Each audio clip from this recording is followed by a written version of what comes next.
Hi, Tanille. Hello. Nice to see you. Good to see you too. This is the faculty of science office. Okay. This is my bench. It's my work. Ooh. Thank you for letting me in your lab today. This is great to see you as a graduate student. Thanks so much for coming. It's great to host you. It's good. I know you are super busy and can you take the time off to do this for us. And yeah, I'd like to just have a chat with you about you being a graduate student, also you being the GSA president. And I just have to comment that you have a really nice downtown view behind you. So nice to watch the sunrise and sunset. Obviously. A lot of people know you as the GSA president, but maybe they don't know as much about you as being a graduate student yet. So can you share a little bit about your research, you being a graduate student? How has your journey been? So I did my undergrad here at the U of C, and so I'm quite familiar with the campus. And I did my final year of my honors research in my undergrad in this lab, actually. And so it kind of exposed me to the world of research. And I didn't think I was going to like research. Learning about research sitting in a classroom, it was like kind of really dull. And then, yeah, I got into the lab and realized I love it so much.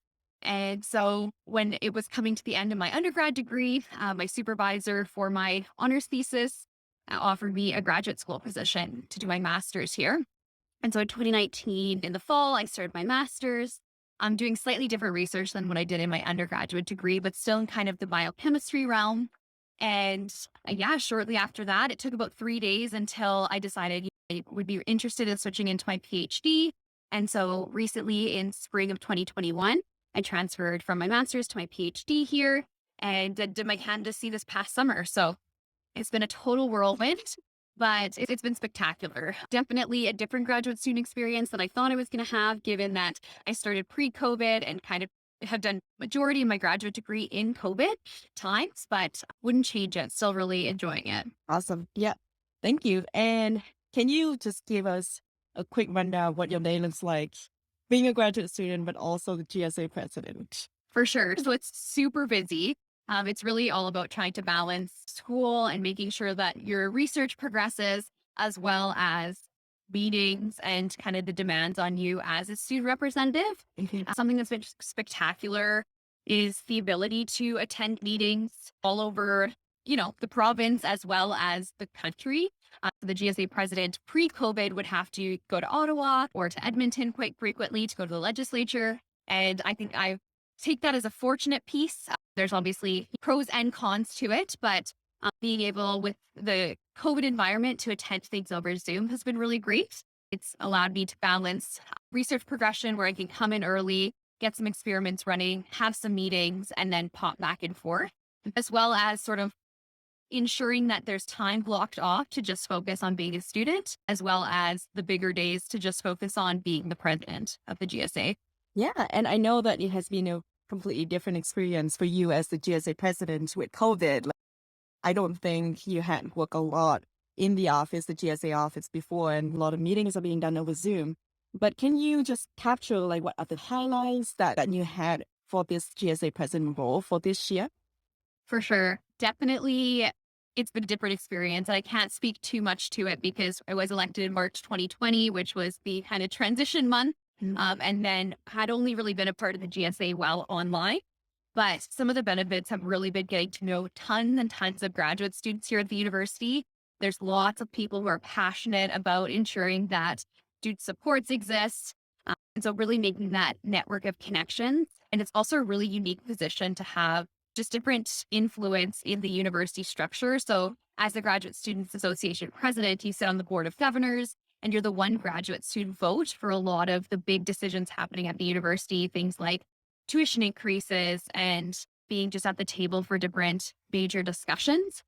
And so it's a really unique position to have leverage to see advocacy wins for graduate students, as well as really be involved with ensuring that graduate students are experiencing like everything that they could possibly experience in their graduate degree. So ensuring that there's professional development and socialization. So although lots of the professional development and socialization have been online recently, we still want to make sure that you're not just coming to school, doing your research or taking your courses and leaving, that you're really enjoying and experiencing all there is at graduate studies.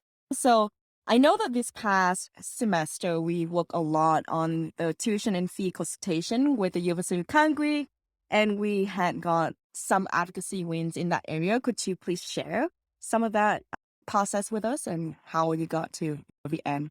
For sure. So one of the things that I wasn't as familiar with when I ran for this role and really became more familiar with it as I was more introduced to the components of the presidency role was the advocacy piece that's involved. And so some of the main exciting conversations that you're a part of is the tuition and fees consultation at the university. So you sit on a tuition and fees consultation committee, which is the GSA, the Students' Union, as well as some of the administration. And you facilitate that conversation as a student leader, as well as bringing them to the council for graduate students to have that sort of real time feedback from students about their experience and the critical feedback components of the university's proposals for tuition and fee. And another advocacy key piece is the provincial and federal advocacy. And so in November, for the president role as well as the VP external role, you're really involved with a lot of meetings with politicians, both at the municipal, provincial, and federal level. And it's really exciting. So for this year, we were able to actually go up to Edmonton to the legislature to advocate on behalf of graduate students, to the Minister of Advanced Education, as well as different MLAs. And then in addition to that, different political figures within the city. So having different meetings with the mayor and just really highlighting different things that graduate students need to be successful in our province, city, and world. Yeah, thank you. I know that advocacy work is very important, but also not easy. So thank you for all the work that you are doing in that area. And I know that this is the second year, your second year being the GSA president. Can you share just a little bit about your experience and your favorite moments being in this role so far? For sure. It's a really challenging role, but it's really rewarding. So you get to meet incredible people in all levels of the institution and in advocacy rounds. And you also are in just a really unique position to see and make change for a lot of people's lives. So as the president, you are the kind of official voice of the Graduate Students Association, which represents almost 7,000 people. Really unique role to be able to collect feedback from students and pass that along and invoke change. And so when we hear that students are struggling with their finances, we then were able to create new bursaries and restructure bursaries to lower barriers. So really something that has driven me along this route, this role has been lowering barriers to access different services that the GSA offers. And so those are some of the highlights that encouraged me to run for a second time.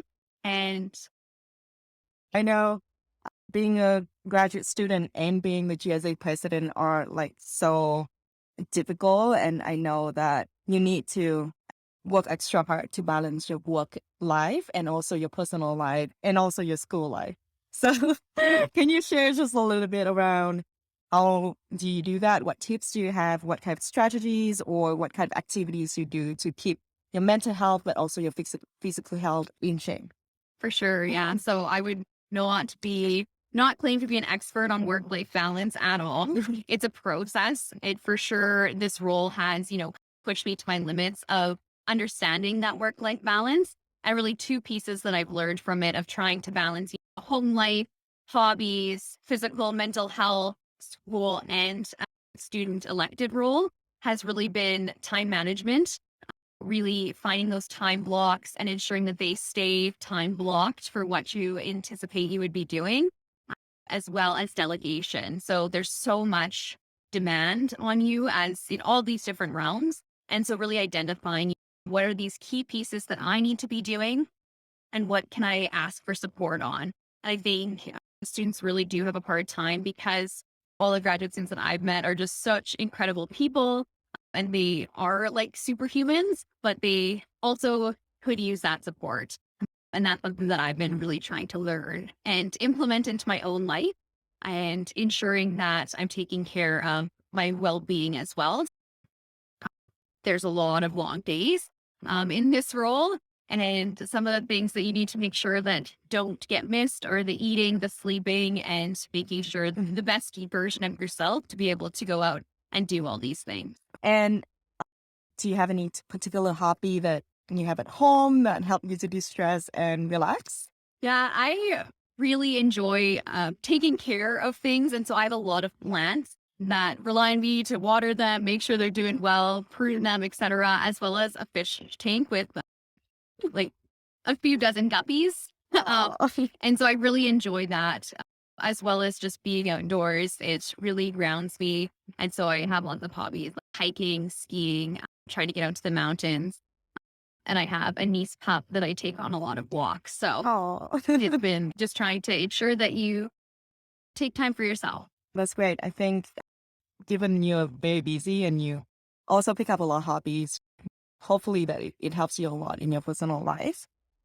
The GSA general election is coming up in February. So do you have any advice that you want to give to graduate students that are interested in leadership positions with the GSA? Sure.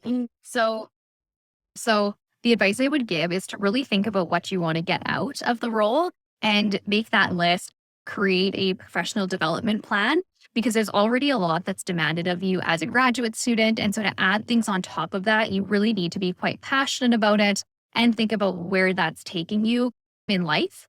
There's lots of different leadership roles within the GSA, varying from the president, who is a 40-hour week position, to different volunteer positions that are much less demanding and will still get you a whole bunch of leadership experience. And so really think about what can you commit? What's it going to do for you in terms of your professional development?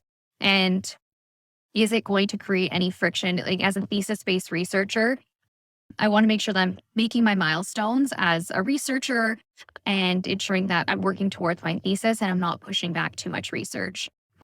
And as a course-based, there's going to be times when you need to be in meetings. And so having courses at those same times would be really challenging to be in this role with. So really thinking about how it would integrate into your life and why would you want to do it?